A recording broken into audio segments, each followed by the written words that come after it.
DJ and PK, it's 97.5 The Zone. The Lakers and the Mavericks, a massive trade. Luka Doncic to the Lakers. Does it make them much better in your mind? Are they top four in the West? Yeah, I think it improves their team for sure. But to me, it's not about this year. It's about now you have another star to build around, right, like you've always had since the day you moved to Los Angeles. You found someone in the league who would trade you a younger guy for an older guy, which you're not supposed to do in the NBA, but, hey, they just bought themselves another 7 years of a star in their prime.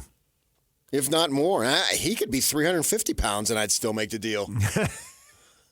That was the Mavericks' rationale. He's not in shape. He's never in shape. It leads to these soft tissue injuries. It's getting worse. And here comes the big part.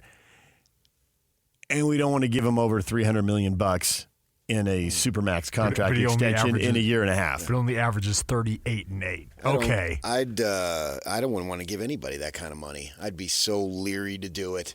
But, I mean, those are the rules, and good on him. He can buy a lot of Slovenian tacos with that amount of money or whatever the best food in Slovenia is. But now he's been traded. He can only get $229 million from the Lakers. Yeah, but there's other stuff there that he's not going to be short of money. And now he becomes on the world's biggest stage. And he speaks multiple languages. He probably speaks your language wherever basketball is hot. So he's a star, and maybe this is a little bit of a kick in the butt to just hire 25 people to monitor your every move and everything you put in your mouth. And I mean, if you want it bad enough, he certainly has the wherewithal to allow that to happen. And he's still only 25 years old. He'll be 26 here shortly.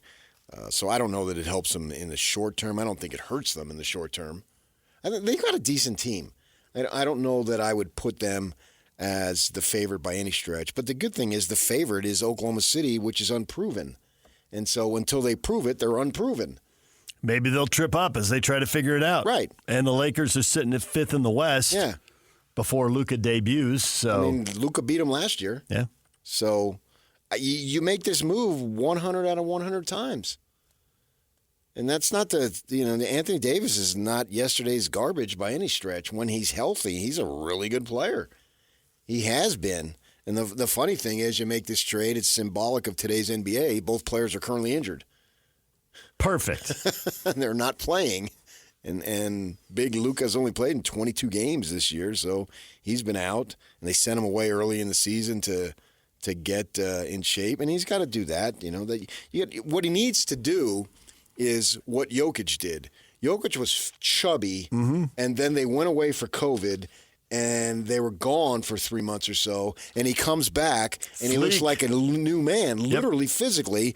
And then what has he done since? Oh, just dominate. Completely dominate the league. Right. So here's your test case, son.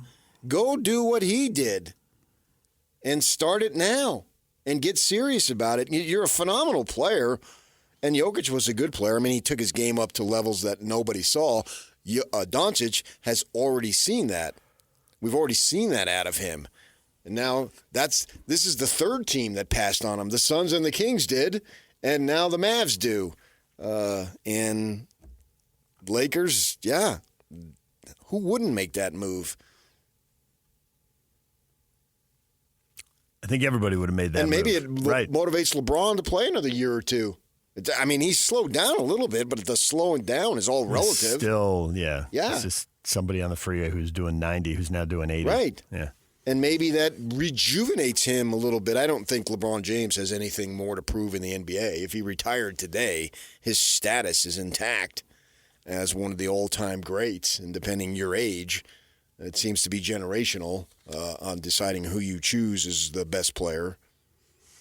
DJ and PK, it's 97.5 The Zone. We're taking a break. When we come back, Steve Cleveland is going to join us. BYU goes to Orlando, gets the win. Can they take down Arizona? We'll talk with Steve next. Stay with us.